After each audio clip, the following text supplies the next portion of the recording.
If we can all rise, recite the council prayer. Dear God, today as this session opens, we pray that your presence will be before us and everyone who serves in the decision-making process of our city. We pray for direction which will lead our city to be strong and unified. May we continue the legacy of our founders. May we be granted this day the wisdom to make decisions which will be for the good of our city. We also pray for your special blessing on all those who are working to transform our city and make it a better place to live and work. Amen. I pledge allegiance to the flag of the United States of America and to the republic for which it stands, one nation, under God, indivisible, with liberty and justice for all. Mr. Clerk, roll call, please. Councilor Elliott. Here. Councilor Kazandrian. Here. Councilor Lenzi. Here. Councilor Martin. Here. Councilor Armin Mercia. Here. Councilor Rita Mercia. Here. Councilor Milanazzo. Here. Councilor Broderick. Mayor Caulfield. Here. 8 present, 1 absent. The chair would like to recognize Councilor Rita Mercia. Thank you, Mr. Mayor.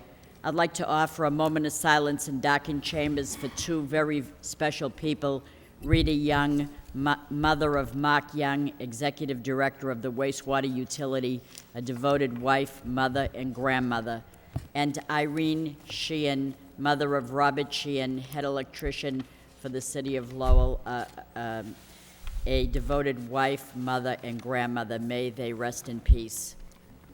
Can we all rise, please, in darkened chambers for these 2? Mr. Mayor. Mr. Mayor. I'm sorry. Councilor Martin. I'm sorry.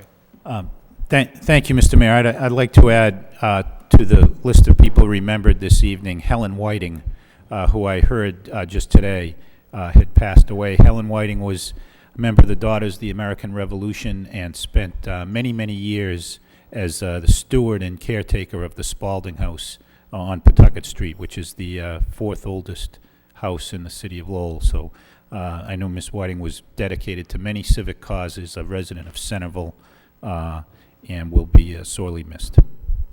Okay. We all rise, please, for darkened chambers.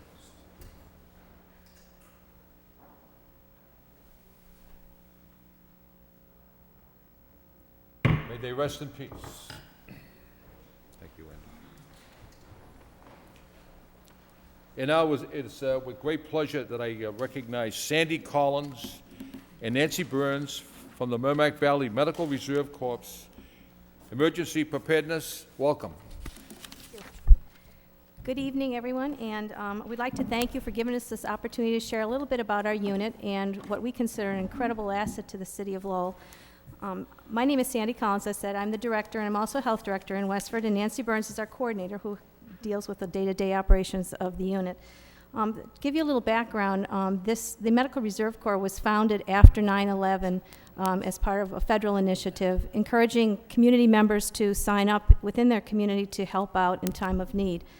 It sits under the Surgeon General's office and is part of Citizen Corps. It's grown immensely since it began, and we now have 741 units with about 155,000 volunteers across the country. In Massachusetts alone, we have over 45 units, so it's a very big initiative. Our particular unit, the Upper Merrimack Valley Medical Reserve Corps, is a regional unit. It comprises 7 towns that we service, including Lowell, Dracut, Billerica, Tewksbury, Tingsboro, Chelmsford, and Westford. And members that sign up agree to either help out in their own community or help out in another community in time of need. So it is a regional response unit. We have over 533 active members. They're all pre-credentialed, trained, quarried. They're given badges, and we work very hard to make sure that they understand the incident command structure and take ICS and NIMS courses. They're both medical and non-medical volunteers, and they've all agreed to help their community in time of need. Our mission is each unit is given the opportunity to do something specific to how they want to run their particular unit, and our 3 missions statement, the things that we do within our mission, is to help in any kind of a mass casualty event, a public health emergency, or any kind of a community service project that in time of need. We work very, very closely with the public health departments and the other health directors in the area, emergency management, as well as the area hospitals. We consider ourselves a part of the emergency management team or function as a response. We don't, believe that we are going to be supplanting any functions. We just want to be there and as an assistance and to help in case you don't have the numbers you need to respond to any kind of a disaster or event. Of most importance to you is how we've been able to step in Lowell and help you out in this particular community. And some of the things that we've done since 2004 is provided over 50% of your staffing for your flu clinics at the Songus Arena, which has been incredible savings to your community. They've done it in all the different communities, but in Lowell they have helped at the Songus. We've worked closely with the health department in providing an educational campaign within the city that we're going to be rolling out for how people prepare for a flu pandemic or just flu season, and we'll use our members to actually do some of the education. We've developed a 72-hour emergency go kit that we are going to be rolling out in all the communities. We did it first in Westford, but we'll be doing one in August in Lowell, where we actually provide the materials and people prepay for these kits, and then they come over and they assemble these so they have them in their home for an emergency. But it also gives us an opportunity then to talk about things that they need to do, such as preparing their a communication plan for their family and making sure that they have the essential supplies that they need to have in their home in case they lose electricity or have any kind of an emergency. In 2006, we responded to your flooding disaster that you had here in town. We were called upon with the health department to come on down and meet at the EOC, and we talked to the emergency management director and assessed what kind of staffing you needed. We did a call down of our members, and within a couple of hours we had 52 members that responded, and they helped staff the shelters over at the high school as well as the Council on Aging. They provided consecutive shifts with continuity of care. We had RNs, EMTs, paramedics, and non-medical people help out with some of the non-medical responsibilities.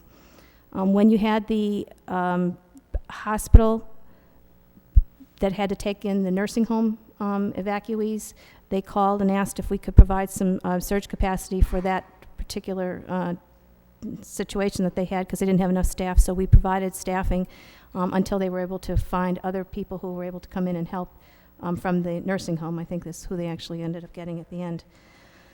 We've participated in community education through multiple health fairs and different events that you've had here in the city, and we're always on standby for any large-scale emergencies such as the gas leak that you had where you had the plume and you thought you might be having to evacuate people to the Songus Arena. For snowstorms, floods, large-scale fires, man-made and natural disasters, and any kind of a public health emergencies. We're trying to figure out how we're going to staff our emergency dispensing sites, which is a requirement that the CDC has given all public health departments, and so we've built the Medical Reserve Corps into our plans. For flu pandemic and then hepatitis A outbreaks. I'm sure you remember a couple of years ago when you had the problem at Cross Point and some of the area restaurants, and you had to immunize thousands of people in a matter of a couple of days. So this provides you the extra support and staff that you might potentially need.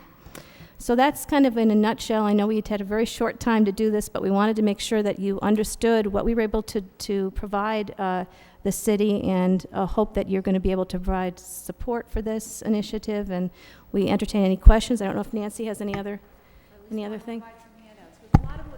Want to go right to the microphone, please? Sure. Thank you. No, right? Oh, I was just going to hand out. She's just saying we've got a packet we've put Okay. together for people with just our newsletter, our brochure, and some information about the unit. And be glad to entertain any questions you might have. Yes, Rita. Are you aware of the symposium that Middlesex Community College and Terry Downs is having regarding MESA? I think we had received something, and a lot of times when we receive things that pertain to our Medical Reserve Corps members, we actually send it out on our listserv, and we just recently had one through the Mass Medical Society that a number of our members went to. I'll go back and I'll double check to see when is that. I'm not sure. You talking about the MRSA? The MRSA? MRSA, Yes. yes. Yes. Yes, we That's did, right. we did hear about that, and Okay. we did make sure we shared that with our members. Well, since I didn't just want to ask a question, I wanted to also thank you for the many hours that you put in to help our city in time of need. So thank you very much. Thank you very much. To you in organizing this. This is very important to us. Thank you. Thank you very much. Thank you for your help in the past, and we certainly welcome your help in the future.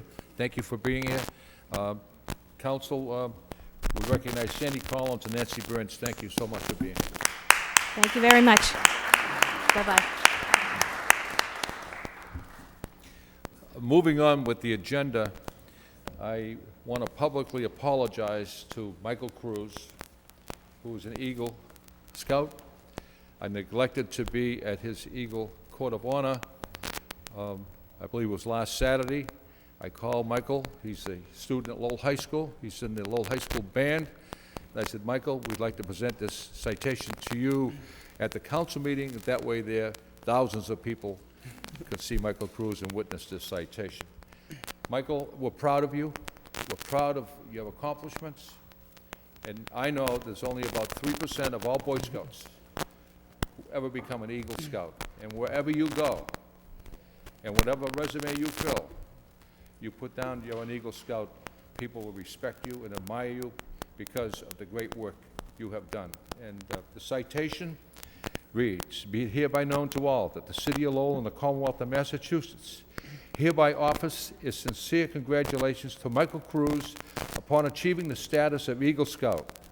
Michael deserves great commendation for his hard work to attain this distinguished rank, which is the highest rank attained in scouting.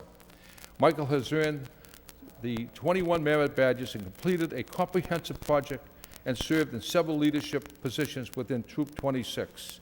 The city commends Michael for his outstanding accomplishments and wishes him the best for continued success given this 12th day of May 2008 by Mayor Caulfield and the entire City Council. Michael, we are extremely proud of you.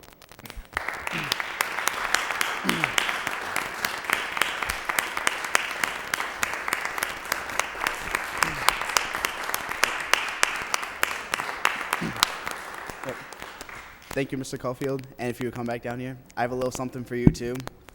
This is just a little commemorative coin that my father made. It has Eagle Scout, my name, and the date of my Eagle ceremony. Thank you very much. This will go in the mayor's office, everyone to see and witness. This your dad? Yes, he is. Let's put your hands together for Mr.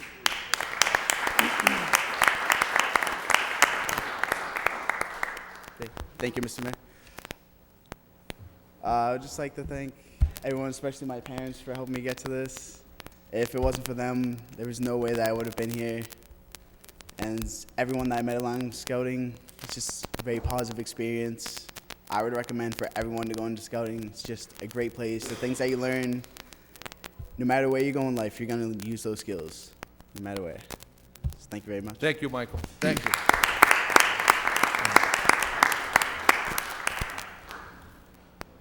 Moving on with the agenda, I'll entertain a motion to accept the minutes of the last meeting, place them on file by Councilor Rita Mercer, seconded by Councilor Jim Milanazzo. All in favor, signify by saying aye. The minutes have been accepted and placed on file. Under unfinished business, authorizing the city manager acting through the Historic Board to apply for, accept, and expand a grant in the total amount of $25,000 from the Massachusetts Historical Commission fiscal year 08 Survey and Planning Grant Program for the staff support for the Historic Board. What is the wish of the body? Move approval by Councilor Armin Mercier, seconded by Councilor James Milanazzo. Any discussion or debate? Yeah, I did have a couple of questions. This is $25,000. Is the rest going to be funded through city funds, grant fund? This is that position there. Yes. Mr. Manager? Some questions for Mr. Backey. Adam? I believe, Adam, would you like to respond to this? I did get a phone call from Mr. Backey. He left a message, and I just want to just ask him a couple of questions. And if you can explain to us what's going to be happening with this position. Absolutely. I believe a memorandum or a letter was included in your packets this week that addressed what I think were the two key questions that were raised a couple of weeks ago. The first of them was a sense that there is a matching requirement for the grant, and there was a concern that potentially if the city was unable to obtain additional grants to fund the balance of the position, that by default, the city would somehow be responsible for that match. With further research into the program, it's become clear that all of the matching requirements associated with the grant are met by the city's commitment to fund the Historic Board Administrator position, which we funded for several years. And as long as that happens, there is no further risk whatsoever under any circumstances that the match requirement would trigger, that would obligate the city in any way to fund the position with any city funds.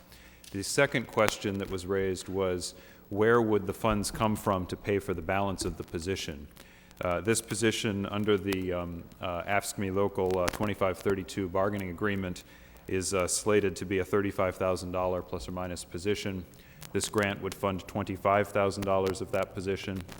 $7,000 of that position would be funded through fees that are on hand that have been collected in prior years from the Historic Board. That money is sitting in an account and exists. Would presumably be replenished over time with fees that are accrued during this upcoming year, so there would be funding at the end of the year available. And then the balance of it would be funded through the city's acre grant. We have a grant for the Acre Urban Renewal Program that is a multi-year grant that's been committed to the city as part of having that urban renewal program approved. And this position actually is a requirement of the Acre Plan under the agreement with Mass Historic to approve that plan, so it's an appropriate use of those funds. So again, no city funds would be required for the position. Well, thank you very much, and appreciate the phone call during the week, and you've answered my questions. Thank you. Any other discussion? Debate? Council Milonato. Thank you. Through you, Mr. Mayor, to Assistant City Manager Backey. Do you know, Mr. Backey, how much money is available from the Commonwealth under the FY08 Survey and Planning Grant Program? I believe the total amount that was available this year was approximately $75,000. So it's a real, I think, a credit to this city and the work of this city that they felt that 1/3 of the total funds available should be allocated to this city. Great. Thank you.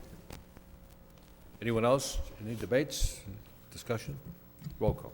Counselor Elliott, Yes. Counselor Kazanjian, Yes. Counselor Lenzi, Yes. Counselor Martin. Yes. Counselor Arman Mercia. Yes. Counselor Rita Mercia. Yes. Counselor Milonazo. Yes. Counselor Broderick, Mayor Caulfield. Yes.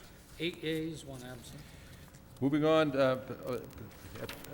moving on with the city manager's portion, the communication from the city manager. Yes, Council Rita Mercia. Thank you, Mr. Mayor. Through you to the city manager. Mr. Manager, this probably wasn't in our packet, but because of the fact that Memorial Day is upon us very quickly, I'm understanding that every year we would have flags donated from the city to funeral homes, and people could go to the funeral homes and pick them up.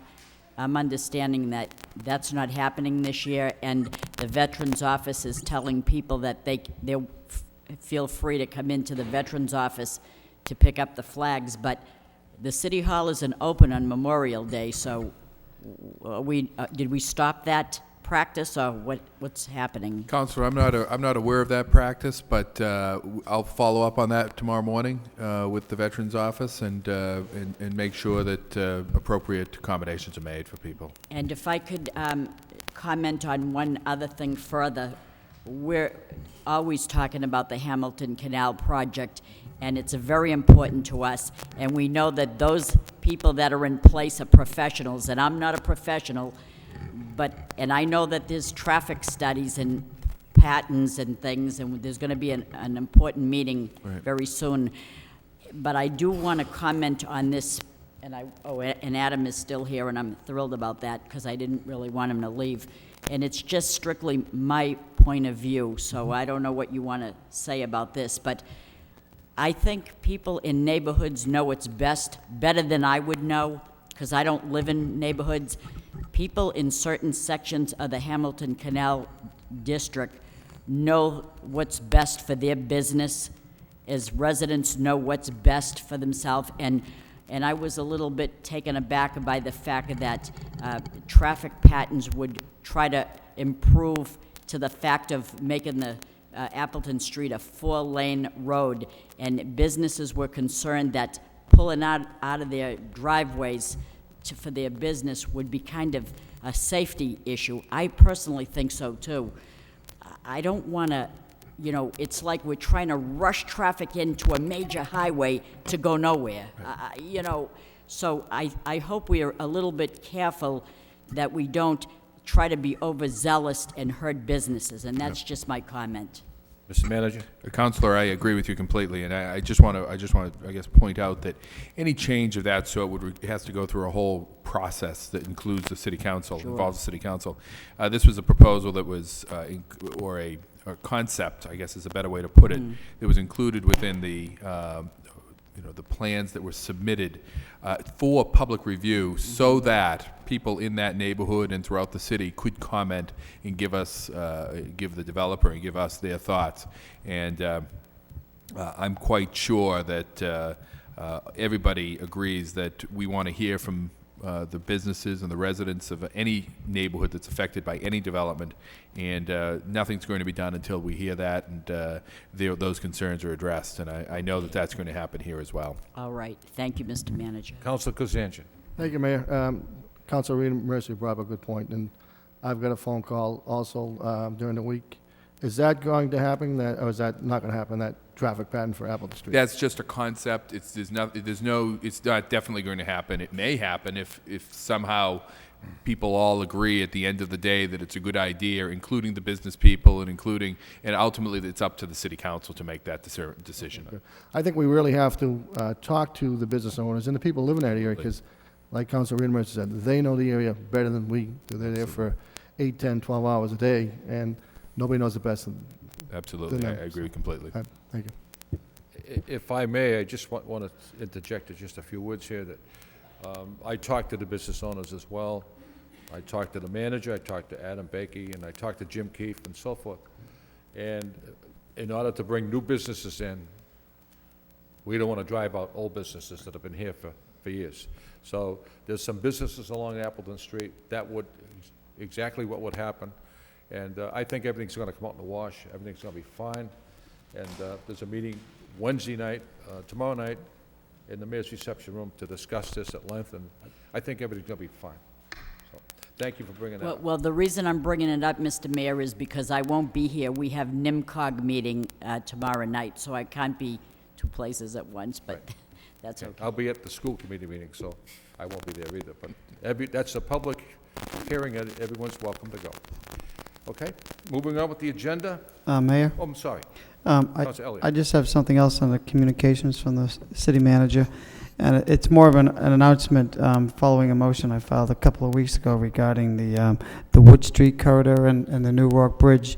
The city manager's office, through Division of Planning and Development, it's actually being hosted by NEMCOG, is sponsoring a forum inviting business owners and any and everyone that is interested in discussing the feasibility and analysis of the traffic study in the Wood Street Rourke Bridge area. So I thought it was important enough to mention, to let let folks know that we do need a new bridge over there, but there are some traffic issues and eminent domain issues that need to be heard. So I'm sorry, I don't think I mentioned it, June 5th at 6:30 p.m. in the mayor's reception room. So I wanted to thank you and appreciate you putting this on the agenda and trying to get something going over there.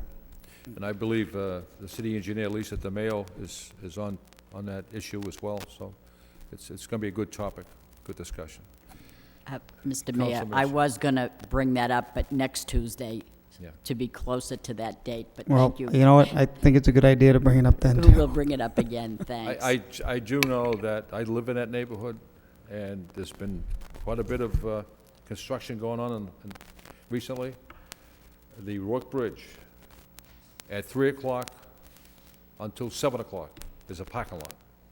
And anyone trying to get into Pawtuckaville, Centerville, Dracut, Kingsborough, whatever, it's horrendous. And the traffic, I believe that's probably either the second or the third worst intersection in our city. Adam could probably pull us in better on that, but it's a serious issue.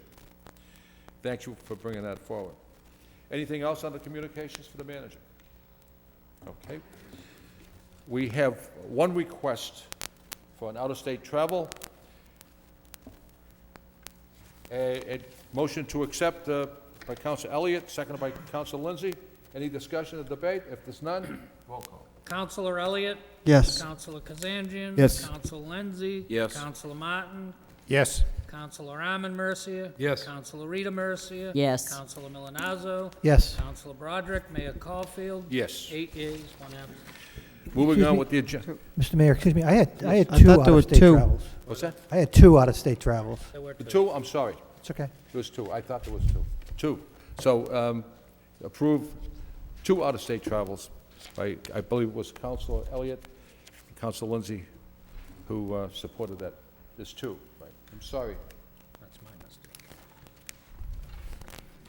Moving on with the agenda. Oh, Approve. Mr. Mayor, I'm sorry. If I could just ask through you to the city manager, one of them is an out-of-state travel One's a request. reimbursement.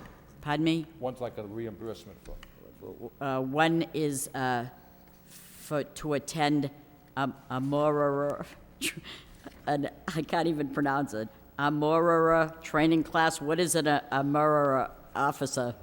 What is that? Armorer. It's the armor. It's for the firearms. Oh, firearms. Right.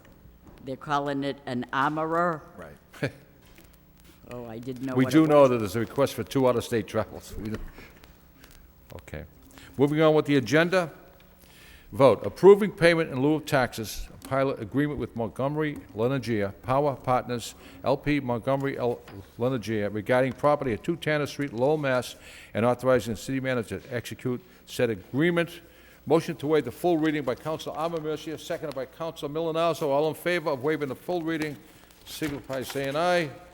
Full reading has been waived. Second reading by title.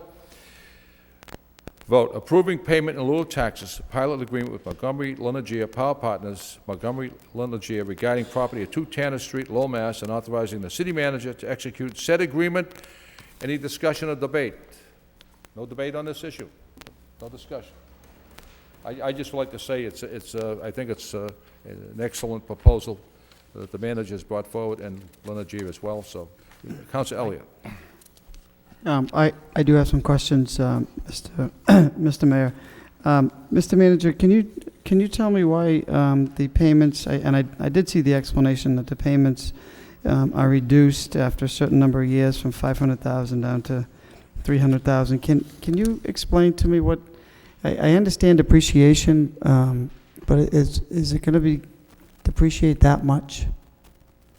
I mean, what was that schedule? How did that schedule come up? Right, I see Mr. Fitzgerald. I don't know if he can answer it. Counselor, it did come up through negotiations, working with the assessors and the CFO and Attorney Fenton. There is a depreciation factor that goes into this. We felt that it was in the best interest of the city. It starts us out at a higher rate than we were receiving prior. And it also provides language that we think is significant in the event that the plant is expanded, which we do anticipate that at some point in the very near future, the plans will be submitted to actually increase the capacity of that plant, so therefore would increase our revenue dramatically over what we're currently receiving.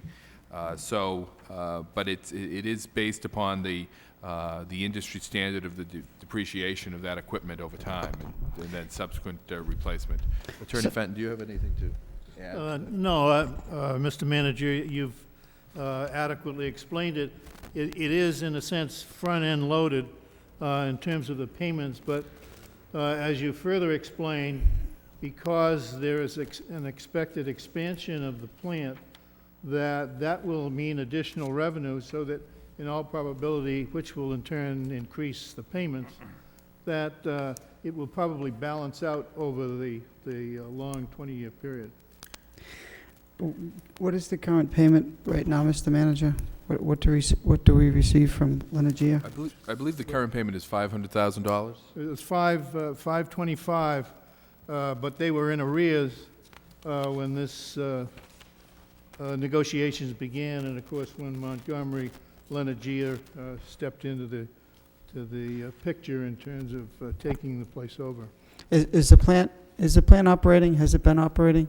It has not been It has operating not. for a couple of years now. Okay. 2 or 3 years now. So once it start operating, I guess I'm saying That was in fact, that was a we're getting 525 and it's not operating because that's what it's that was a valued point at? of- That was a point of dispute in the recent discussions, is that it hadn't been operating, and the new owners had taken the position that it should not, it was not enforced because the plant was not operational. We took a different position, that there was nothing in the pilot agreement that provided for any non-operation of the plant. So after consideration, the payment was made. For the upcoming year, fiscal year 2009, it does provide for $506,000 because it will only be operating for a period of time in that. And then going into fiscal year 10, as been pointed out, it goes up to $550,000, where it stays for, I believe it's 6 years, 6 7 years. years. And why isn't this, just for the folks, why don't we assess this as any other piece of property in the city? Why is it a payment in lieu of taxes? There's a statute that allows for the establishing a payment in lieu of taxes for utility plants, in large part because it's difficult to assess them. It can be done. We've done it with the Boot Hydro plant this year, and we're in discussions with them right now regarding that. But we did make an assessment of that property this year and increased it up from the pilot that it had been paying. But it's difficult because when you look at a property based upon the income approach, it's which most commercial properties in the city are how they were assessed. If it's not actually operating, then it's not really generating any income. So it's this is a more consistent, and it's a more stable way to assess the actual taxes to the property. That benefits both parties, knowing that that's a stable amount moving forward throughout the agreement. Okay. I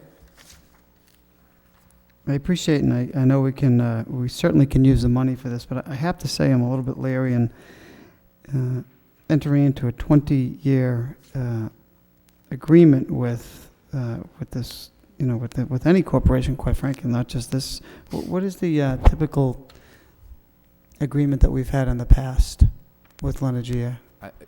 Well, with Lenagia, it was expiring in 2014. I believe that was a 20-year agreement. I believe that goes back to 1994. The Boot Hydro was a 20-year deal, a 20-year agreement, I believe. Attorney Fenn, is that? That's correct. The whole purpose behind the pilot agreements is to encourage electric energy plants to come forward and to go into that business. And several years ago, the state enacted Chapter 59, Section 38H, which allows for this kind of a payment in lieu of taxes arrangement. It's to encourage the fostering of electric energy companies, and at the same time to provide a form of stability in terms of tax payments to the city. So that's the rationale behind it. Okay, I did notice in Section 3, and this is my last question, I did notice in Section 3 the calculation of adjustment for any capital improvements that would be made, that should there be, improvements to the property, capital improvements, then there's a fee of $21.89 per thousand. So if the company puts in $200,000, then you do the math, and the additional payment in lieu of taxes will be $43.78. I also noticed that there's also a clause for depreciating any equipment for any property that may be retired.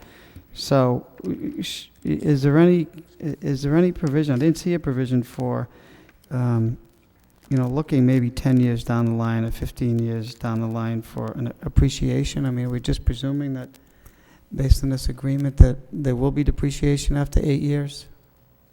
Unless there's new investment made, and that would be the And then the new investment would be the any appreciation on the value.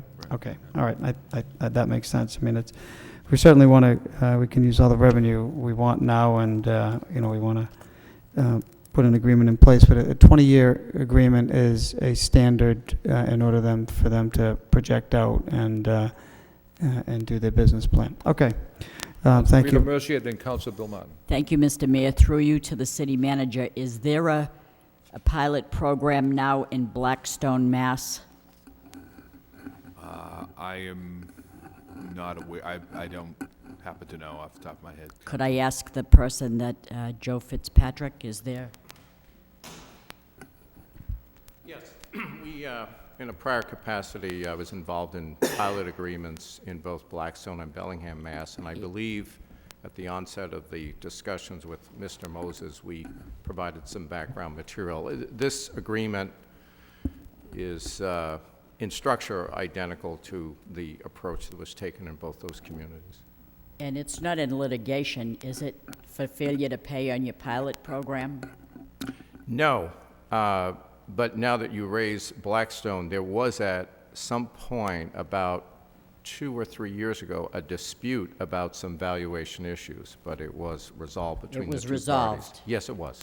So we don't have any problem with that right now? No, there's no outstanding issue in Blackstone, of Okay, course, at this unrelated to time. this agreement. All right, thank you. Council Bill Martin. Thank you, Mr. Mayor. My understanding, the original agreement, although it may not have been in the pilot agreement with Lenergia, the company committed to a scholarship contribution Yes, and they to Lowell reneged. High School. Yes. And it was significant. I think it was $75,000. $75,000. Has that issue come up in any of these discussions?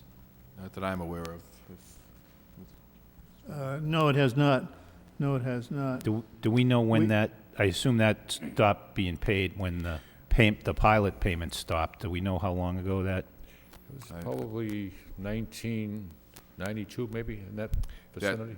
That's I when, might be 1 or 2 years off, but that's when it was initiated? Well, it was initiated the- from the beginning, and then, as the company didn't do as well, I think the payment stopped. if you look in your budget, there was a line item in there for $75,000 for scholarships. And at that time, I brought a motion forward to keep that money in there. The city furnishes that scholarship money because a lot of students were relying on that scholarship money that Lenergia did not live up So to. the city funds from this payment that scholarship transfer? That's it, and The that's, city is General, furnishing that scholarship. really is a general fund, but Right, general. So the city's made It all up the goes into the difference same pot. since the money stopped being paid? and that's actually an issue that's been raised by our auditors as well recently, and that's a topic that's, the auditor approached me on with, so it's interesting that this has sort of come into, because that was a question that was raised as to, because there's legal opinions out of the Department of Revenue about general funding scholarship programs. And I just want to state that that scholarship program is for every student that lives in Lowell, whether they go to Lowell Catholic High School, Greater Lowell Technical School, Lowell High School, they're eligible for that scholarship. And it's been extremely successful. Well, I know this, this developer is negotiating in good faith, and I assume made a significant contribution to the arrearage of what the city was owed. So, not trying to overturn this deal, just wanted to understand what the situation is. So this doesn't really change the status quo in any way. No, but we will go back and check the $75,000 scholarship. As I say, that's been another issue, that's been an issue separate from this. That's been an issue that's been raised elsewhere. And I know it's a great program, too. But we'll double check on the $75,000 from Lenergia. Okay.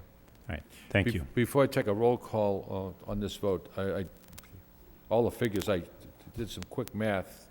Over a 20-year period, $7,481,683, approximately $375,000 per year. And we want to wish the new operators of this facility the best, It's been sitting there dormant and idle. Now it's going to create a tax revenue for the city. Roll call? Counselor Elliott? Yes.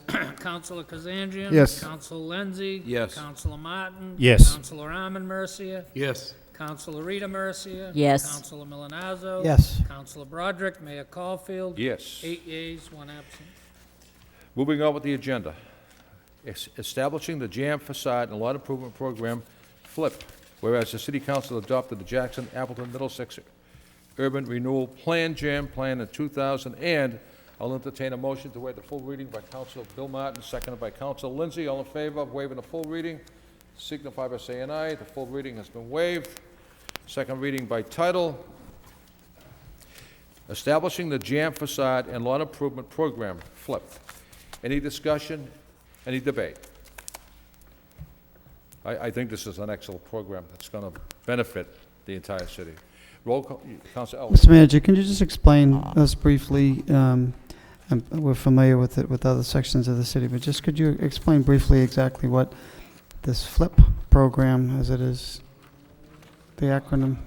I will let Mr. Backey. Assistant City Manager Backey describe it and how it's going to operate, but I will point out that going back to something that Councilor Rita Mercia mentioned, the idea of listening to the neighborhoods. And this is something that came out of the discussions that we had with a number of the people in the Jam area that have buildings that would like to renovate those, but for a variety of reasons, the financing becomes difficult. So the thought was to go back to the types of programs that were very popular some 10, 20 years ago, of facade improvement programs, providing a little bit of financial assistance that leverages private investment. And so the DPD put together this program based upon experience, as I say, that goes back many years when these programs were very popular. And so I'll let Mr. Backey describe how it will work. Sure, thank you. This program is basically aimed, as the manager was explaining, to benefit the people who own property and own businesses in the Jam urban renewal area. It's essentially an incentive that would be a matching grant that would match the investment that the property or business owner made, either in improving the exterior of their building, vacant lots in the neighborhood, or signage if you are a business in the neighborhood. Each the facade improvements would be a grant of up to $25,000. The lot improvements would be a grant of up to $15,000, and the signage improvements would be a grant of up to $2,500. And essentially, it's an opportunity to benefit the individual business or property owner who chooses to make an investment of their own funds. They would have to match dollar for dollar any funds that were provided through the program to address everything from code compliance to historic preservation issues with their properties.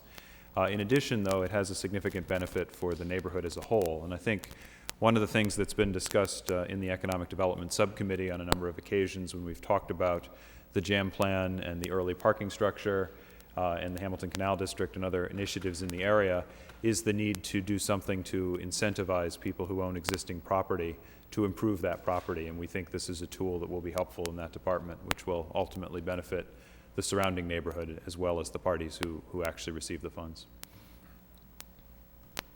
Thank you. Council Kazanjian? Thank you, Mayor. This money, is this the money we get from the state, or is this a separate grant money, or where's the money come from? Well, originally the intention was, our desire had been to try to use a substantial amount of money of what was coming from the state in this fiscal year, but unfortunately the state ultimately ruled that unless it could be spent before July 30th or June 30th, we would not be able to use the money for this program, use that grant money. It will initially be capitalized with a small amount of money that would come from a prior property sale in the Jam area. Over time, what we would hope is that if the program proves to be successful and in demand, we would work to identify sources in conjunction with the City Council over time to maintain the program. So initially, we'll be able to capitalize it, and I guess it'll be a bit of a trial basis to see how it works. Again, if it's successful and there's strong demand, we'll be looking for additional funding sources to try to see if we can keep the program going. So right now, basically, it's coming from the general fund, is that correct? No, it's coming from a sale of property. Sales of property? Unlike in an urban renewal area when you buy property, sell property for the purpose of the urban renewal, that money is set aside for other urban renewal purposes. And so it's all geared towards just doing work in the jam area, because that's where the land was purchased and then sold, or for whatever reason, by the city. So it's just sort of basically acting as a revolving fund within that neighborhood. Other land sales that take place in other parts of the city that money would go into a special revenue account, I believe, that then would require the appropriation of city council on a specific case by case. This would act within that urban renewal area, it acts more as a revolving fund. But once that money is exhausted, then we'd have to come back for another way of funding this in the future. But it is intended to further the goals of the urban renewal project. Okay, thank you. Council Milonazo? Thank you, Mr. Mayor, through you to either the city manager or to the assistant city manager. Can the LDFC facade loan program be used in conjunction with this grant program so that we could actually really almost extend the use of the LDFC funds? Because right now, as you know, the loan amount is $50,000. Instead of borrowing, say, 50, they could borrow 25 to match this. And then we could obviously have a $50,000 budget to do work required within this jam area. There would not be any prohibition. That's correct. Good. And when the city historically had a CDBG-funded facade program, a lot of business owners took advantage of both the LDFC and the city's program to ultimately have a very attractive package. Great. Okay, good. Thank you. Council Lindsay? Thank you, Mr. Mayor. Yeah, I think this is a great plan. There's $100,000 put aside, and for the building facade improvements. We'll probably get a lot of applicants, I would think, and there'll be a process to decide. Is that all we have, is $100,000, or this is just a jump start this program? It's all we have at this time. If it turns out to be utilizing the LDFC money, we'll be able to stretch that. But if it does turn out to be extremely popular and there's other needs that are identified, then we will have to look at other ways of funding this. And I'd have to say that to Councilor Kazanjian's question regarding the general fund, I don't see this as something that would really be appropriate to be coming out of the general fund, but we would look at other grant monies that we could utilize, or other special urban renewal types of funding that we'd be able to utilize. But the general fund wouldn't be appropriate. Thank you. Any other discussion? This is definitely, and I applaud. Mr. Mayor, I just want to say one. Thank you. So that's going to be like a first-come, first-served basis, and when $100,000 runs out, that's it. That's correct. Yeah, and I have no desire to tap into the general fund. That's right. Yeah. I applaud Adam Baggy and DPD and the manager for bringing this forward. This is definitely an incentive for a building owner who doesn't know whether they should renovate or not, and this is an incentive for them to probably move off the dime and help them with it. So I applaud you. Any other discussion? Roll call. Councilor Elliott? Yes. Councilor Kazanjian? Yes. Councilor Lindsay? Yes. Councilor Martin? Yes. Councilor Arman Mercia? Yes. Councilor Rita Mercia? Yes. Councilor Milonazo? Yes. Councilor Broderick? Mayor Caulfield? Yes. 8 yeas, 1 absent. Approving the exemption of Michael Jarvis from the provisions of Massachusetts General Laws, Chapter 268, Section 20, whereas Michael Jarvis is employed by the City of Lowell School Department as a teacher, and whereas Michael Jarvis desires to accept a position with the Parks and Recreation Department as an assistant water coordinator, and whereas in order to be employed in a second position with the City of Lowell, an exemption from the provisions of Section 20 of Chapter 268A is required, and whereas in order to qualify for such an exemption, an employee must satisfy all of the conditions under said Chapter 268A, Section 20B, and whereas the position of Assistant Water Coordinator with the Parks and Recreation Department is with a completely independent department, and whereas Michael Jarvis filed a statement of disclosing the second job with the city clerk, and whereas the second job will be performed outside the normal working hours of the first position. Second reading by title. Vote approving the exemption of Michael Jarvis from the provisions of Massachusetts General Laws, Chapter 268A, Section 20. Any discussion, any debate? If none, roll call. Councilor Elliott? Yes. Councilor Kazanjian? Yes. Councilor Lindsay? Yes. Councilor Martin? Yes. Councilor Arman Mercia. Yes. Councilor Rita Mercia. Yes. Councilor Milonazo. Yes. Councilor Broderick, Mayor Caulfield. Yes. 8 yeas, 1 absent. Vote authorizing the city council to ratify and approve the execution of the city manager of the memorandum of agreement between the city of Lowell and NVEA Unit C covering the period of July 1st, 2007 through June 30th, 2010. Motion to waive the full reading by Councilor Elliott, seconded by Councilor Kazanjian. All in favor of waiving the full reading, signify by saying aye. The full reading has been waived. Second reading by title, authorizing the city council to ratify and approve the execution by the city manager of the memorandum of agreement between the city of Lowell and MBA Unit C covering the period of July 1st, 2007 through June 30th, 2010. Any debate, any discussion? Yes, Councilor Elliott. Thank you, Mayor. Through you to City Manager. Mr. Manager, are these folks, this unit already eligible for the healthcare options? I don't see it included. Yes, this group, the MVEA, does have a language that allows for them to participate in the PPO and HMO programs. And on the biweekly payroll, I know we've agreed, or each of the unions have agreed, providing that all of the other unions agreed. Are we there yet? I'm curious how much that will save us in terms of administrative We're costs. not there yet. We still have a couple of unions that we are still negotiating with, and then one of the unions that we have settled with, their language allows for us to come back and work with them to try to work this through, not necessarily implement or immediately. The savings that we see in this isn't necessarily isn't easily identified. There are going to be some processing costs that we can look to, some supplies, materials. Essentially, what this is going to do, though, for us going to biweekly is it's going to allow us to realize some economies moving forward. And once we identify those more fully, we'll be able to reallocate staff. This is what we see happening, reallocating staff to other purposes, which over the long run will allow us to cut down on total staff size. So it makes it easier for us to essentially shrink the size of city government in certain areas, which then will free up money for us to put towards other costs. But we see this happening, as I say, through an attrition process as opposed to any other immediate savings that we would identify.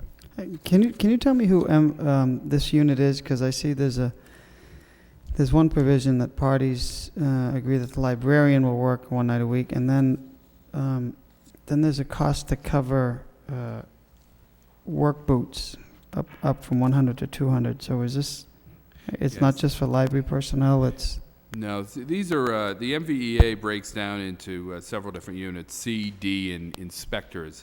Unit C includes certain library staff, but it also includes the foreman in a number of the departments. Okay. Particularly in water and wastewater, I believe, that are included within this group. Okay. And one last question. I see this is effective from July 1st to 07 and is a 1%, 2%, and up to 3%.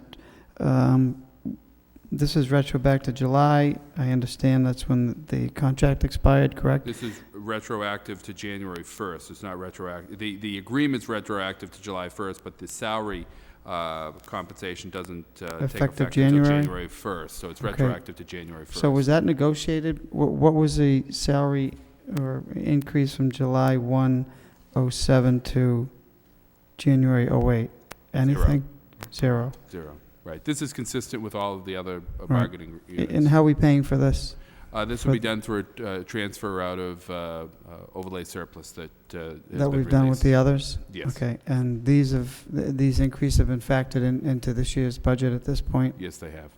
Okay. Okay. Thank you, Mayor. Any other discussion, debate? Roll call.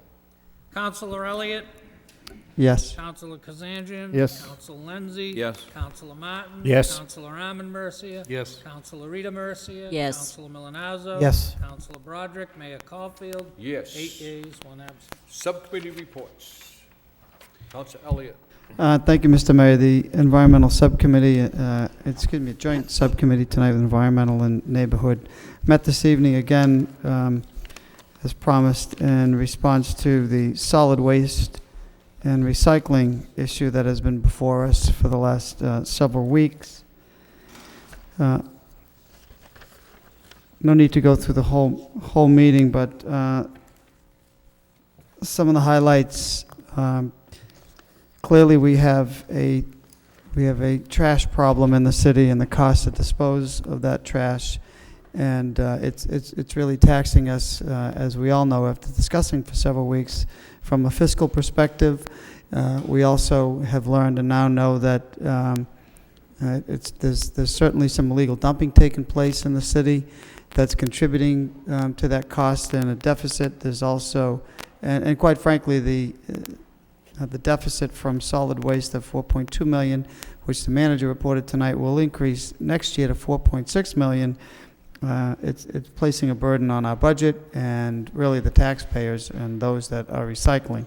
So on that note, that is the concern, that those people that are recycling in the city and trying to reduce the amount of tonnage that's going into the waste stream shouldn't be penalized, and there's a recommendation to go to $175 to address that deficit. But as was mentioned by the subcommittee and the manager, there is concern that even if we do go to the $175, that won't be an incentive enough for those that are not recycling, and we won't see a dramatic decrease in the amount of solid waste that we have to pay for. So one way to address the cost is naturally to increase recycling, and there was concern and hope that we will put forth a campaign to let residents know or property owners know that we do need to increase this recycling rate. I believe the number is 7% now that was mentioned at the meeting by the manager and the mayor.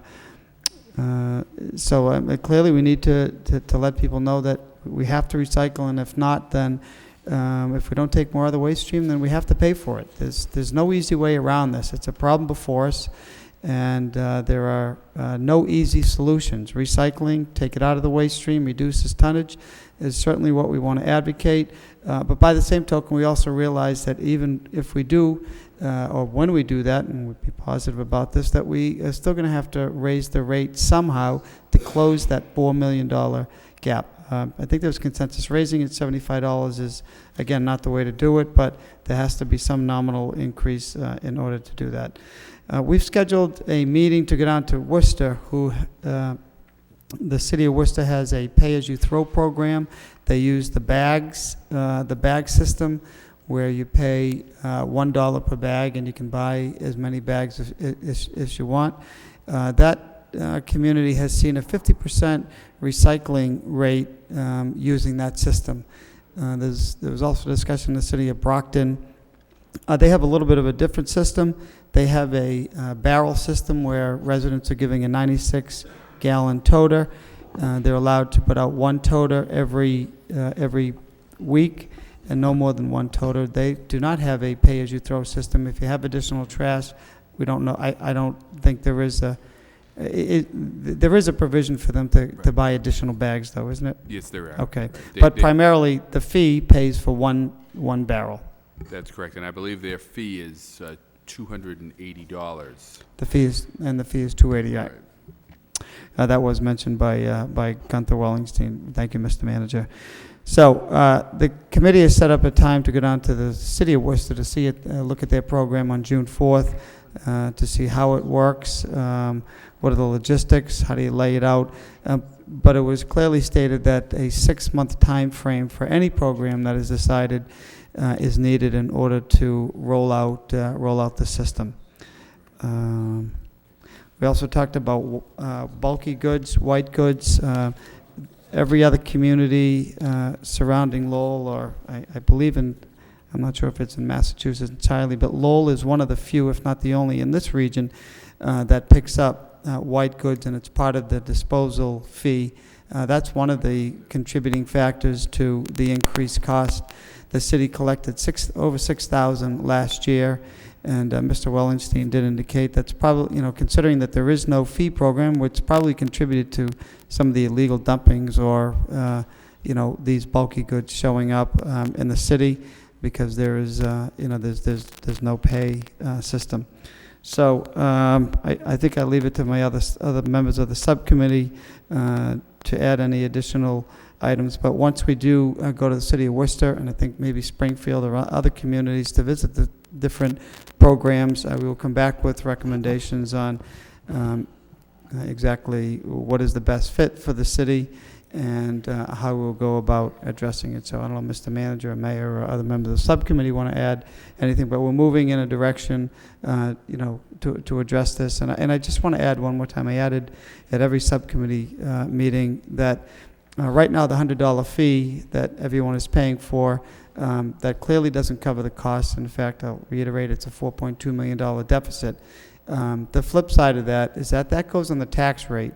So not only are those homeowners that are recycling and taking as much as we can out of the waste stream, we're also getting taxed approximately $150 in addition to that fee. So there is an inequity right now that has to be addressed, and we're doing everything that we can to make it a fair and just system. So thank you, Mayor. That's a report of progress. Councilor Kasanjian? Thank you, Mayor. Councilor Elliott did an excellent job. I pretty much touched on everything that we talked about at the subcommittee meeting. We are going to Worcester, and I'm looking forward to that, to get the pros and cons of that pay-as-you-throw. That's the way I'm leaning towards right now, but I really want to take a look at their how they do it and come back, and hopefully in a couple of 3 weeks before the budget we can come up with some type of game plan and start it in January 1st. Okay. Thank you.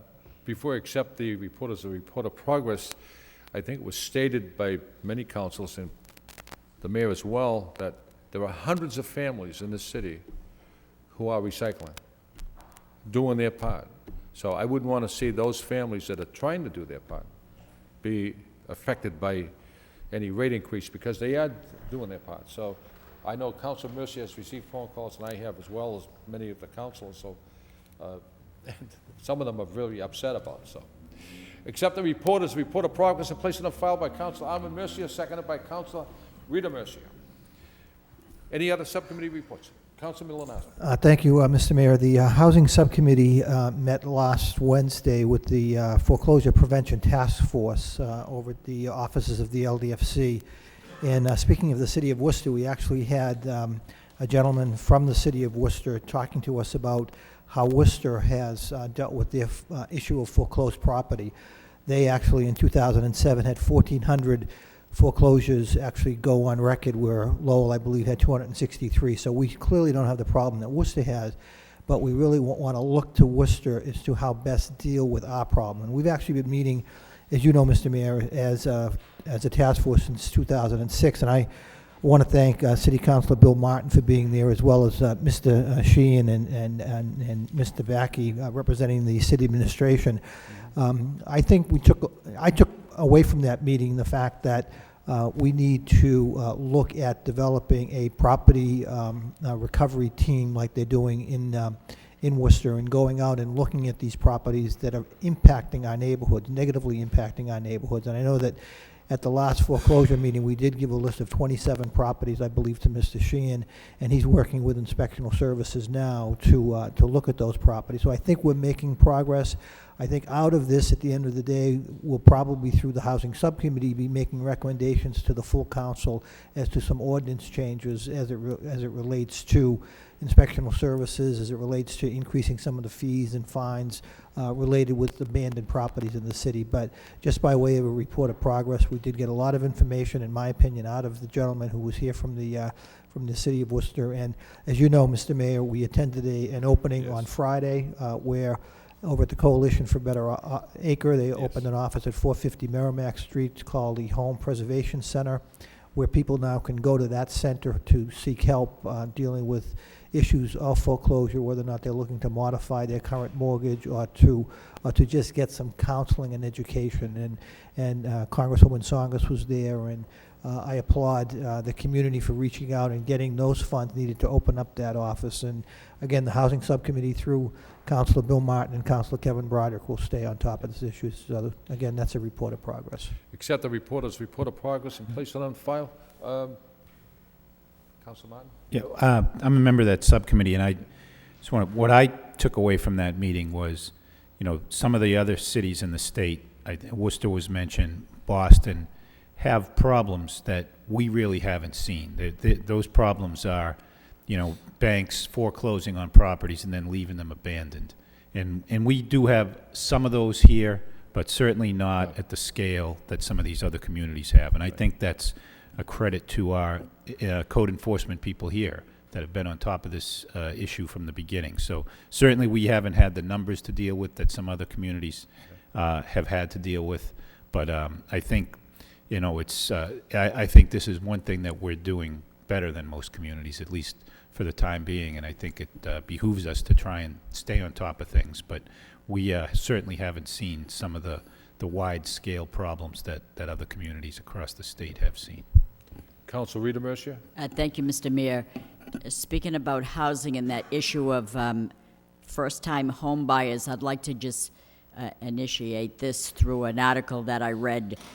At one time, we did have a program. It was a home buyer incentive program whereby a certain major institutions like, I believe, the Lowell Housing Authority, Lowell General Hospital, the city of Lowell, perhaps it's defunct now, but too bad we couldn't revisit it and see if we could initiate that to start up again with UMass Lowell in partnership with the other major institutions to create this first-time homebuyer incentive program again. Maybe we could refuel it again and see if we could spark something. People would be encouraged that there'd be first-time home buyers, and that would be a good thing, I think. Anyone else? I do think we still have a first-time home buyer program, so you don't necessarily have to work at one of those 4 institutions that participated originally, and maybe we're not getting a contribution from those employers anymore. I don't know, maybe not. But maybe we should. But we do have a program. People should know if they're first-time home buyer in the city of Lowell, there is a program for them to go to no matter where they work, and even if they work at one of those places. Right. And it's been, I think, through the Merrimack Valley Housing Partnership, one of the untold success stories in this city. There are over 1,000 now loans, I think, to first-time home buyers over a 10-year period, and it's alive and well. So people should, if they're considering buying a house in the city of Lowell, should take advantage of it. Mm-hmm. Merrimack Valley Housing Partnership and the LDFC both, I think, participate in that. Council Milanazzo? Actually, Merrimack Valley Housing Partnership just celebrated their 10,000th person going through their classes last month, I believe. And we actually have a couple of applications on our agenda tomorrow morning at the LDFC. So, again, I applaud Councilor Rita Mercier for bringing it up. I think that she's absolutely correct in that 2 hospitals, the city, and I think one other large employer actually had, I think, set aside about $30,000 to $50,000 at one time. But now we have expanded it throughout the city, and it doesn't matter who you work for, as long as you meet certain income guidelines and go through the VHP program, you can qualify. So, and we have a lot of first-time home buyers out at the reinvention of Julian Steel as well. So again, we are working aggressively to deal with that issue.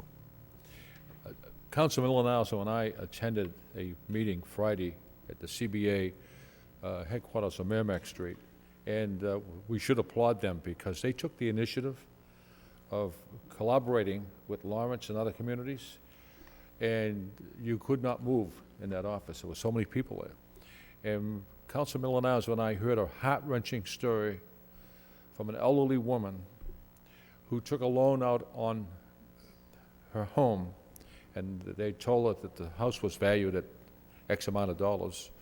And to make the story short, it wasn't worth half that much money.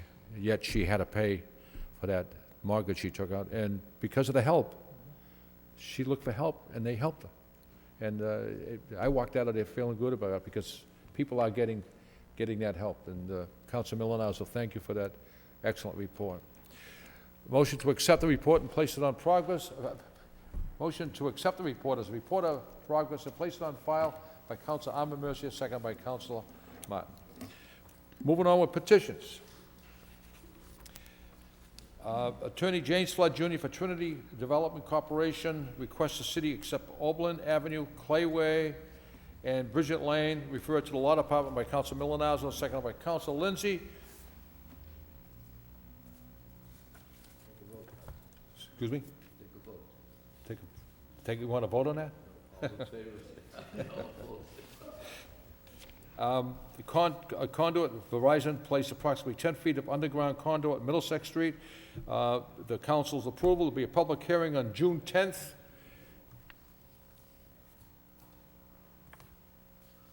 And then we have one claim referred to the Law Department by Council Milonazo, seconded by Council Lindsay. Moving on with the motions. Motion by Council Elliott. City Council requests the city manager report on the snow and ice deficit, seconded by Council Rita Mercer. Thank you, Mr. Mayor. Mr. Manager, I know we've been going back and forth on the snow and ice deficit, but moving into the budget, I'm concerned. Typically we put it on the recap sheet and we make it up, and we didn't do that last year, which I think was a good thing, but it contributed to having a negative free cash figure. But it wasn't above and beyond the budget, which I think is the right thing to do. Number one, did we ever get any state relief for any of these snowstorms? That I didn't think so, but I figured it was worth a shot. No, it's been a number of years since the state has come up with a supplemental budget for cities and towns. Can you tell me what that number is to this day? I know we discussed a number. I've seen another number in the paper. Yeah. Where are we at, and how are we planning on addressing it? It's between $1.8 and $1.9 million. When we talk about the city's budget gap for the upcoming fiscal year 09, you're correct that we either have to somehow come up with money in this fiscal year to fund that, or it gets carried over and becomes a problem for fiscal year 09. We're right now, that's essentially what we're assuming, is that 1.8 or $1.9 million is a problem in fiscal year 09, and therefore contributes that amount to our budget problem in that fiscal year. Last year we were, as you pointed out, successful in closing that. I think last year, of course, we had a good winter. We only had, I think, a snow and ice deficit of about $700,000 by the time we went through all the transfers, and we were able to close that up with savings that we were able to achieve, and we didn't have to carry it on the recap sheet. So that was a positive. This year, given its magnitude and given the tightness of the budget, it's going to be difficult for us to make up $1.8 or $1.9 million. But we are trying. I know that Mr. Moses is going through each of the departmental budgets line by line to see what he can recapture and put towards this deficit.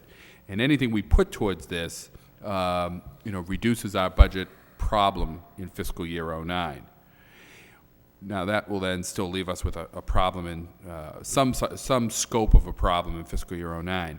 Our intention, and the mayor and I had a discussion about this earlier this evening. It relates to one of his motions.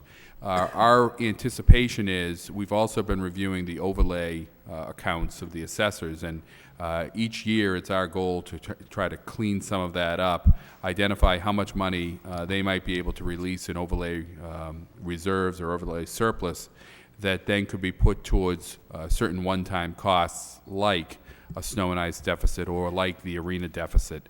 Right now there's $3.2 million in that overlay account.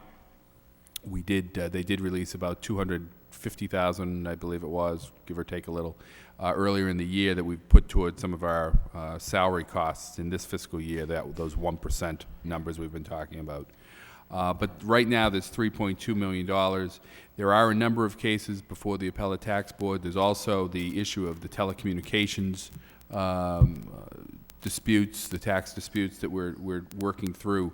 But we've taken the position that Mr. Moses and myself, that we want the assessors to be very aggressive in identifying money that can be freed up from that overlay account that could be put towards any remaining snow and ice deficit, and that could be, you know, anywhere from $1 up to this $1.9 million number I talked about, and as well as putting that overlay, any excess overlay towards the arena deficit, which we think is $500,000 to $600,000 that we have to, again, we have to cover in fiscal year '09. If we can do that, that will go a long way towards solving some of our budget issues in fiscal year '09. And Okay. as I pointed out, the mayor and I talked about it this evening before the meeting, and I believe, you know, and I'll let the mayor speak for himself on his motion, but I believe it's to have the assessors come in and discuss this whole issue of the overlay account next Tuesday night. Well, that's fine. Any discussion is good. I guess my concern is I don't want you to bring a budget in and then we're going to vote it's a balanced budget, but this is the one area that DOR says, you know what, because of any emergencies you can deficit spend, and then we do the balanced budget, we go through and we make cuts, and then all of a sudden, you know, when we go to set the tax rate, you know, we get this with this deficit, either, you know, put it in or adjust it with any, you know, reserves or excesses that are available. But we set a budget and it has X amount, you know, whatever the effect it is on tax bills, then all of a sudden another $2 million plus. Right. That's my concern. I can assure you, Councilor, and the entire City Council that we carry this number in our budget plan for fiscal year '09. It isn't something that we ignore until we get to the recap sheet. We're covering it right now, carrying it right now, so that something like that does not happen. As I pointed out, if you go back to last year's budget, we're carrying that $700,000 number or $800,000 number into the budget, and then we were able to close it out, which then allowed us to, if you recall, one of the issues of last year's budget was the additional money that we set aside for the schools in the anticipation the telecommunications tax would come through. Unfortunately, that did not happen, which produced for some period of time some concern of, okay, how do we now come up with that $800,000? By being able to close out a number of different expense accounts, we were able to eliminate that snow and ice deficit that we were carrying and we knew about, thereby being able to put that money towards the to make up for that telecommunications tax money that did not come through. Okay, is there any chance of that tax communication bill passing? I know the Senate Ways and Means, we're discussing it. We're watching it very carefully. We're watching that very carefully, and it's also right now in the courts, because the appellate tax board actually ruled in favor of the municipalities. But right now we're carrying some portion of that. We're sort of playing it down the middle. Some communities are not assuming any of that telecommunications tax. Others have gone to the other extreme and assuming that it's already there. We're playing it more down the middle right now, assuming that some portion of it will be there, but that's one of the reasons we have to reserve some money. This is how the Department of Revenue has told us to handle this. We're reserving some of that money. We're reserving that money in our overlay, but we're assuming that the revenue is going to come in. That way, if for one reason or another it doesn't come in, the money will be there in the overlay to make whole the utility companies. Okay, well, of the 3.2, you released 250, which is fine. That's to cover, you know, some of the retro.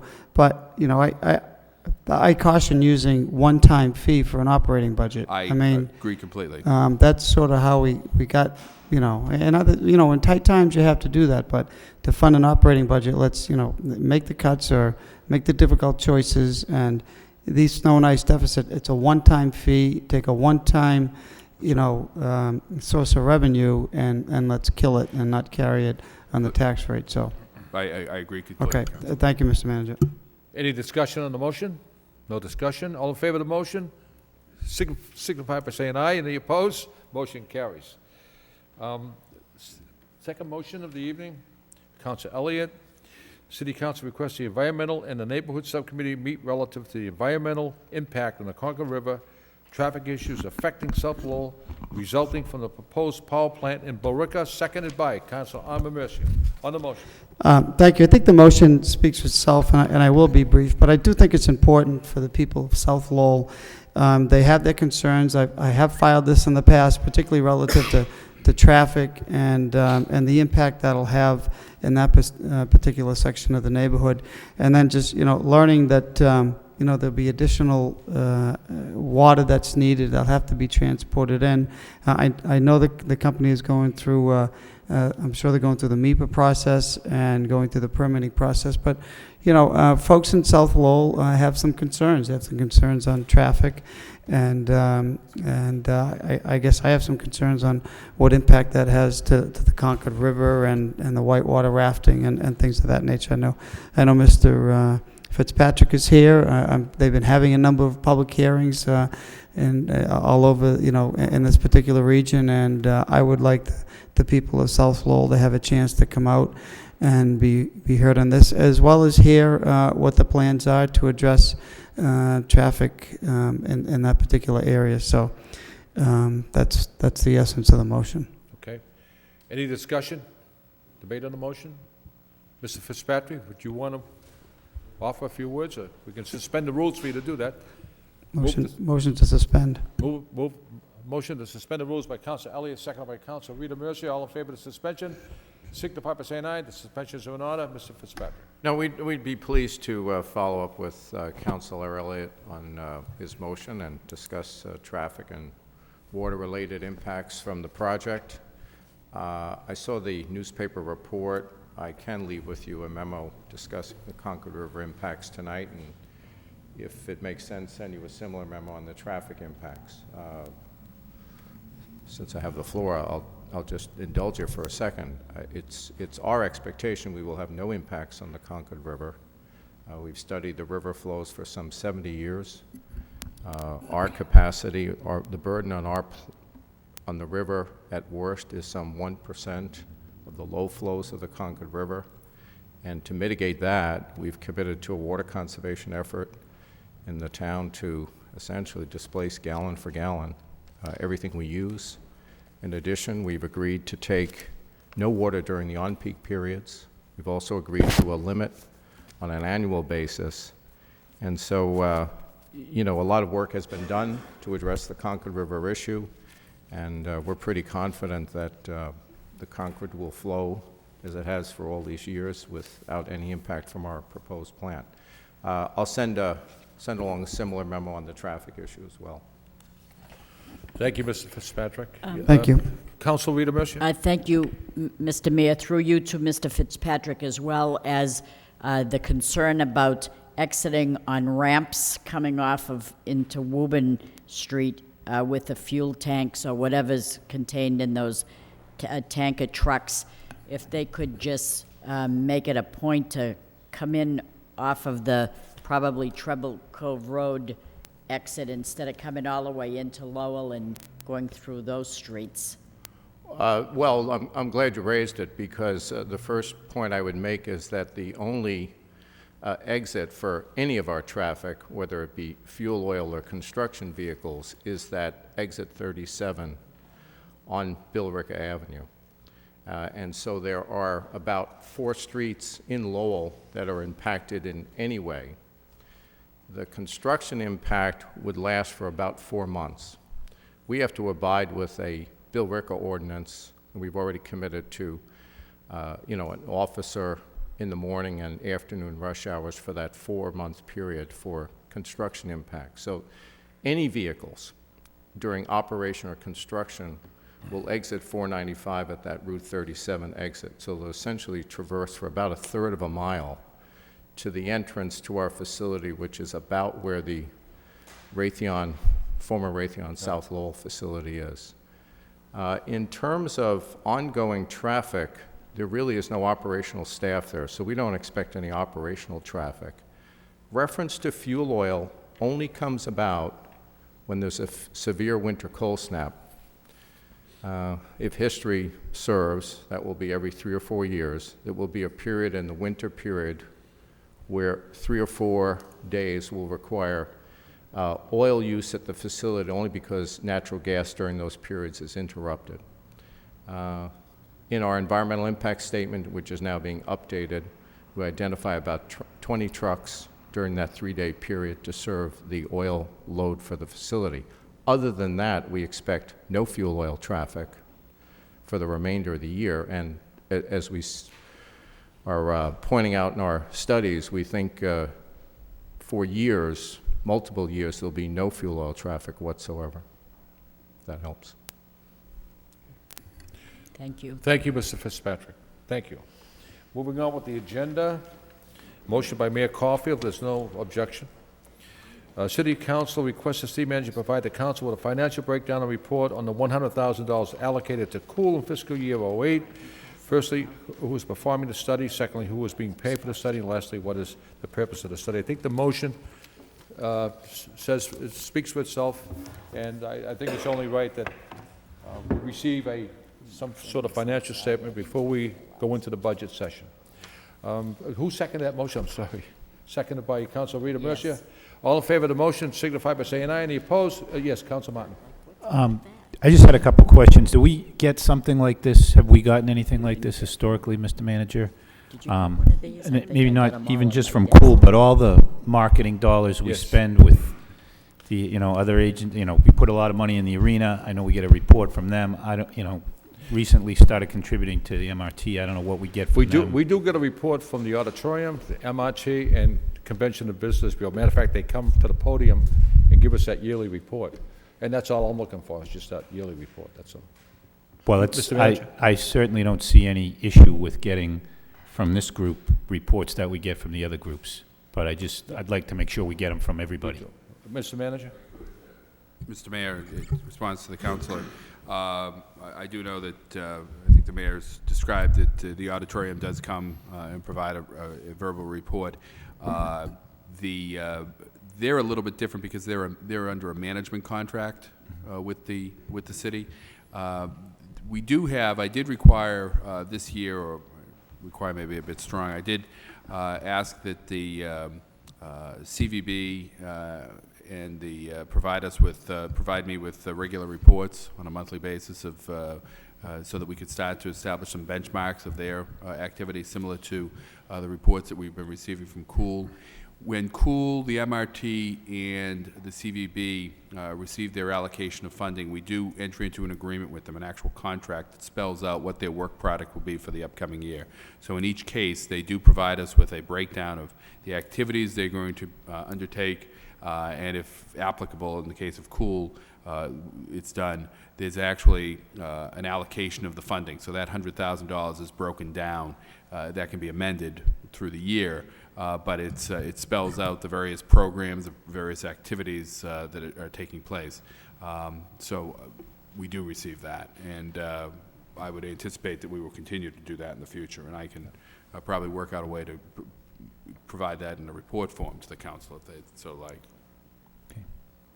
Thank you. Most of the nonprofit boards I'm involved in, go through routine audits every year. Pretty much any agency that gets government money has to, account for it in some way. And so I don't see how this is any different than any of those requirements. And council should be aware of it. I don't think we ever received any kind of a financial report on the $100,000 we've been given to the organization. But I'm not going to belabor But we the should. issue. It's just, yeah, definitely. All in favor of the motion, signify by saying aye. Any opposed? The motion carries. I have one other motion. Manager just lightly touched on it. Motion by Mayor Caulfield. City Council requests the city manager to have the Board of Assessors present at the city auditor clerk oversight subcommittee meeting on May 27th, seconded by Councilor Milonazo. The gist of the motion is, first of all, I urge every member of this council to meet with the auditor, Sheila Wright. I took that liberty last Thursday and Friday, and she was excellent, furnished me with the information I was looking for, and that's what the auditor was there for. And it was indicated that the overlay account is $3.2 million in that account, and the purpose of the motion, to see how we can utilize that money to offset any budget deficits or increase in taxes. And I know that the appellate tax board, people are going to appeal, but I'm certain that they're not going to take $3.2 million in the appeal. So that's the gist of the motion. They have the assessors here to let us know exactly what we can utilize that money for. Mr. Manager, if you'd like to elaborate on that, go right ahead. Well, Mr. Mayor, I think I already addressed a large part of this. There is $3.2 million, and as I indicated, Mr. Moses and I share, I guess, your position that we shouldn't be holding funds that aren't necessary if they can be used for other purposes, particularly if they're related to, as Councilor Elliott pointed out, one-time expenses that don't get built into the budget, so you create essentially a structural deficit problem. We think that there is some room there in the 3.2 that we'd like to close out. I think we do have to be somewhat cautious and careful how we do that, and I think having the assessors there to explain the process would be very helpful. I just again remind, or maybe not remind is the wrong word. The process, though, that's utilized in any appropriation is initiated by the manager. And I do anticipate that I will be, as I indicated, initiating some use of that overlay surplus, but that will be a little bit down the road. But that will play, as you've pointed out, will play a role in how we close that budget gap that we're seeing for fiscal year '09. I've mentioned it many times to Councilor Mercia, just in small talk, and we talk about a rainy day of fund, and Councilor Mercia said it's raining. And if it's raining, we should utilize everything we have so to offset any deficits. Thank you, Mr. Manager. All in favor of the motion, signify by saying aye. Any opposed? Motion carries. The last motion of the evening by Councilor Milonazo. City Council requests the City Manager to have the Planning and Development Department make a presentation to the Council on farm-based codes and how they differ from traditional zoning codes prior to the Hamilton Canal Farm-based codes is brought forward, seconded by Councilor Rita Mercer. Thank you, Mr. Mayor. I attended a meeting back, actually in the May reception room, I think it was May 7th or 8th, where the Planning Department did do a presentation on form-based zoning. And I just thought that before we actually bring it back to the Hamilton Canal Plan, that either the full council or actually a joint meeting of either the Economic Development Subcommittee and the Zoning Subcommittee could meet and actually get the same presentation that they put forward that night. Again, because form-based zoning is so different, and I'm sure that Councilor Kazanjian would agree, having served in the Zoning Planning Board for such a long time. It's just so different than traditional zoning where you're dealing with form as opposed to density and use. I just think it's important that the council be brought up to speed, if you will, as to what form-based zoning actually is. So that's the motion, just to actually have a presentation done by the Planning and Development Office for really either the full council or a joint meeting of the Economic Development Subcommittee and the Zoning Subcommittee, whatever the wish of the council should be. Any discussion on the motion brought forward by Councilor Milonazo? All in favor of the yes, Councilor I'd be in favor of it being before the full council.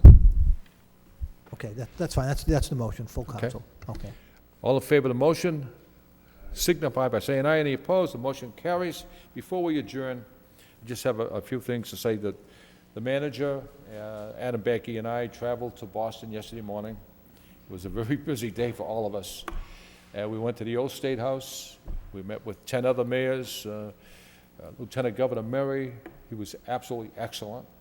And it was about the gateway cities signing on to initiatives that would give cities like Lowell and Lawrence and so forth tax incentives, tax breaks. And both the manager and I applauded Governor Patrick and Lieutenant Governor Murray for their help throughout the short term that they've been there. And it was an exciting moment for me because to be in the same room as John Adams once walked, it's just an amazing old building. So I urge all of you to go down and take a look at that. And Sunday afternoon, I attended a concert at St. Joseph's Shrine. And something you don't see on Channel 4, 5, 7, Fox News, you just don't see it.